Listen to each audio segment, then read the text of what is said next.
জরুরি আপডেট, দুঃসংবাদ বলতে পারো, একটা অত্যন্ত জরুরি আপডেট নিয়ে তোমাদের সামনে উপস্থিত হলাম।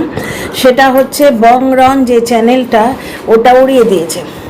ফেক স্ট্রাইক কন্টিনিউ দিচ্ছিল, এই বংরনের জীবনটাকে অতিষ্ঠ করে দিচ্ছিল। ইনস্টাগ্রামে আয়ে দিন ফেক স্ট্রাইক, আর ফেসবুক পেজটা হ্যাক হচ্ছিল। মাঝরাতে হঠাৎ করে দেখে বংরন, যে মানে রন দেখে হঠাৎ করে ওর চ্যানেল হ্যাক হয়েছে, কেউ একজন লাইভ করছে। যখন পৃথি এইটার আপডেট দিচ্ছে, পেছন থেকে বংরন বলছে যে পয়সা থাকলে, ও একটা বাজে কথা ইউজ করেছে যে পয়সা থাকলে যার কারোরই ড্যাশ মেরে দেওয়া যায়।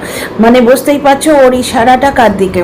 মানে ওর মানে কি বলবো, কোনো মানুষ ধরো গভর্নমেন্ট জবে আছে, তার পয়সা আছে, পাওয়ার আছে বলে এইভাবে বাড়ির লোককে হ্যারাস করবে? পৃথি একটা ইনোসেন্ট মেয়ে, তাই তো, একটা বাচ্চা ছোট মেয়ে একজনকে ভালোবেসে তার সঙ্গে রয়েছে, ঠিক আছে, বং তাকে অ্যাকসেপ্ট করেছে, পরিবারের সঙ্গে এরা কোনো গাদ্দারি করেনি। পৃথির এগেনস্টে বারবার ওর ননদ হাজার কথা বলে গেছে। বংয়ের মা তাকে জেলে দিয়েছিল, সেটা জন আমাকে মানে বং আমাদের বলেছে, বং না বলে রনই বলি, রন আমাদের বলেছে, বংরন আমাদের বলেছে, বুঝতে পারছো, ও জিনিসটা পর্যন্ত দেখিয়েছে। এবং সেইখানে কেঁদে কেটে ভিকটিম কার্ড খেলে, উইমেন কার্ড খেলে নানা রকমভাবে ইয়ে করতে এসেছিল ননদিনী, সেখানে কান্নাকাটিও করেছিল, পুরনো ক্লিপ জুড়ে দিয়েছিল। মানে ছেলের বার্থডেতে এসছে, বাচ্চা ছেলেকে শিখিয়ে রেখে দিয়েছে ওর হাত থেকে গিফট নিবি না। আচ্ছা, পরিবারের লোকের প্রতি এত কেন ঘৃণা, এত কেন ঘৃণা? সিবলিং রাইভালরি থাকে, সিবলিং রাইভালরি মানে ভাই বোনে লড়াই একটা থাকে। ভাই বোনে অনেক সময়ই থাকে যে ভাই বোন বা দুই ভাই বা বোন বোন একজন একজনকে সহ্য করতে পারছে না। এই সমস্ত ক্ষেত্রে অবশ্য বোনরা এগিয়ে আছে। দুই বোনে এইরকম মারাত্মক নোংরামো কখনো আমরা দেখিনি। ভাই ভাইয়ের সম্পর্ক নিয়ে মানে জমি জায়দাদ নিয়ে প্রবলেম হয়, এ কি গো? কন্টিনিউ ফেসবুক পেজে প্রবলেম করে রেখেছিল, পেজ কখনো হ্যাক হচ্ছে, কখনো ফেক স্ট্রাইক পড়ছে। পৃথি কুল অ্যান্ড কামভাবে বলে যাচ্ছে, এবং পৃথি বলছে এই নিয়ে অনেকবার হলো তো, তাই এইবার আমরা শক্ত আছি। সত্যি না, মেয়েটাও কাঁদেনি, না রন রেগে আছে বোঝা যাচ্ছে, কিন্তু কন্ট্রোলে আছে। কি আশ্চর্য না, আমি ঠিক বুঝতে পারছি না যে মানুষরূপী দুপে এটা কোন জন্তু, এরা কোন জন্তু? সৎ পথে রোজগার করছে। এর আগেও বলতো তোরা তো কোমর নাচিয়ে খাস, তা তুই কি রিল দিস না? তুইও তো রিল দিতে ছাড়িস না। তাদের কোমর নাচাবার যোগ্যতা আছে, তারা নাচাচ্ছে। আশ্চর্য কথাবার্তা। মানে সোশ্যাল মিডিয়াতে ইউটিউব চান্স দিচ্ছে ভিডিও করার, ইউটিউব তো চান্স দিচ্ছে ভিডিও করার, রিমিক্স অপশান দিচ্ছে, তারপরে নানা রকম অপশান দিচ্ছে। এবং ইউটিউব এখন আবার অ্যাডের ব্যাপারটা অনেক বেশি মানে আপডেট করেছে, 12ই মে থেকে এটা অ্যাক্টিভেটেড হবে। আরও কত রকম অপশান দিচ্ছে। তার মানে কি ইউটিউব আমাদের অলক্ষ্যে থেকে পিঠ চাপড়াচ্ছে যে তোমরা এগিয়ে যাও সৎ পথে, কারুর ক্লিপিং না দিয়ে, কারুর ভিডিও চুরি না করে। যেমন কিছুদিন আগে একটা স্ট্রাইক পড়েছিল একটা পাখির চ্যানেলে, ইনসাইড পাখির চ্যানেলে, সেখানে তোমরা দেখেছো পুরো ভিডিওটা তুলে তুলে চালিয়ে দেওয়া হতো, শুধু একজনের নয়, অনেকেরই পুরো ভিডিও তুলে তুলে চালিয়ে দেওয়া হতো। পন প্রীতি এদের যোগ্যতা আছে, এরা করছে, মানে আশ্চর্য। কারুর থেকে ভিডিও ডাউনলোড করেনি, কারুর পেছনে কারুর পাকা ধানে মই দেয়নি। কেন বারবার এদের রোজগারের জায়গায় আঘাত করা হয় কেন? এবং তারা কোন মানুষ যারা ওই রকম মানে মানুষরূপী জানোয়ারকে গিয়ে ভিউ দেয় এবং সাপোর্ট করে?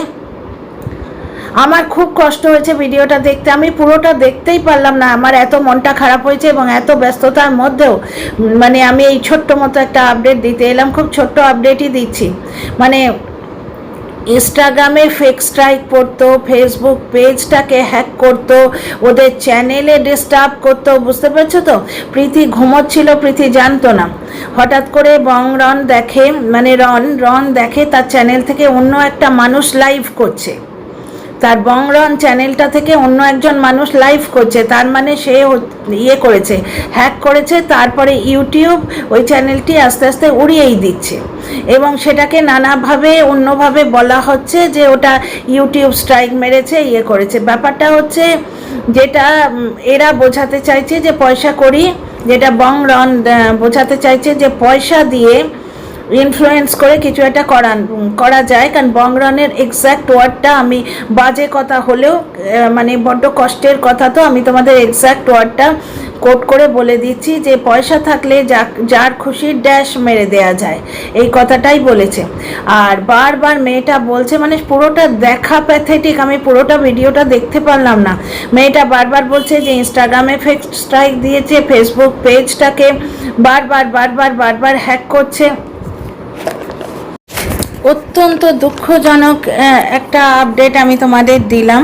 এবং মানুষরূপী জানোয়ারদের এই কদর্য হিংসে, যেটা আরেকটি মেয়ের প্রতিও আমরা দেখতে পাচ্ছি, কিন্তু সেম কাজ একটা কচি বাচ্চার মায়ের সঙ্গে চ্যাট, সোলপুরে একটা চ্যাট আমরা দেখতে পাচ্ছি, সেটা কন্টেন্ট ক্রিয়েটার মানে ফোন রেকর্ড ছেড়ে দিল, চ্যাট বলা হলো, চ্যাটটা পড়ে শোনানো হলো, কিন্তু সেই চ্যাটটা মানে ব্ল্যাকমেল করার কেউ তো ছিল না, সুতরাং চ্যাটটা প্রকাশিত হয়নি।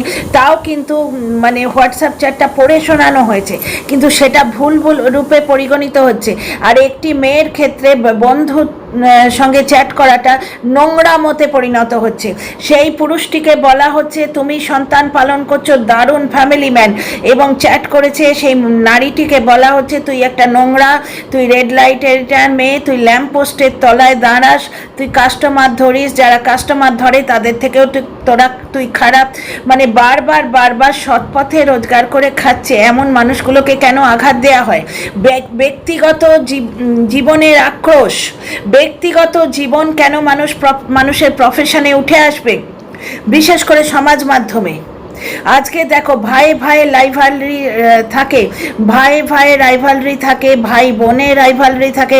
বোন ধরো অফিসে চাকরি করছে, ভাই ধরো স্কুলে চাকরি করছে, কেউ কি কারোর কাজের জায়গায় গিয়ে কামড়াকামড়ি করে? হ্যাঁ, বাড়িতে ঝগড়াঝাটি হয়, ঠিক হয়, অনেক সময় হয়, কোনো সময় সলভ হয়ে যায়, অনেক সময় ঠিক হয় না, কিন্তু তা বলে মানে সেটা তার কাজের জায়গায় কেন এফেক্ট করবে?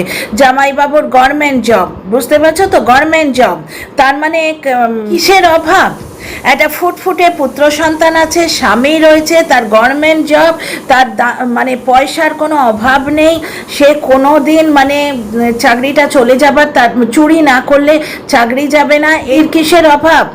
ওরা কারোর নাম করেনি, সুতরাং কাউকে ঠিক এইভাবে ব্লেম করা যায় না। কিন্তু দেখো একটা জাত শত্রুতা তো থাকে এই বংরনের চ্যানেলের বিরুদ্ধে, এবং বংরনের বিরুদ্ধে বিভিন্ন অ্যালিগেশন, এমনকি থানা অবধি চলে গেছিল।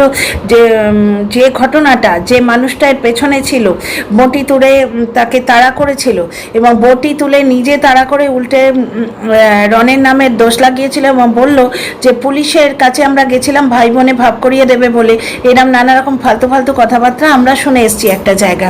সুতরাং কে কালপ্রিট জানা যায় না, ওরাও কারোর নাম বলেনি, আমি জাস্ট পুরনো কথাটা তোমাদের মনে করিয়ে দিলাম। তো আর্জেন্ট আপডেট এই নিয়ে আর বেশি কথা বলছি না, ডিটেল ভিডিও নিয়ে পরে আসবো। See you in the next video.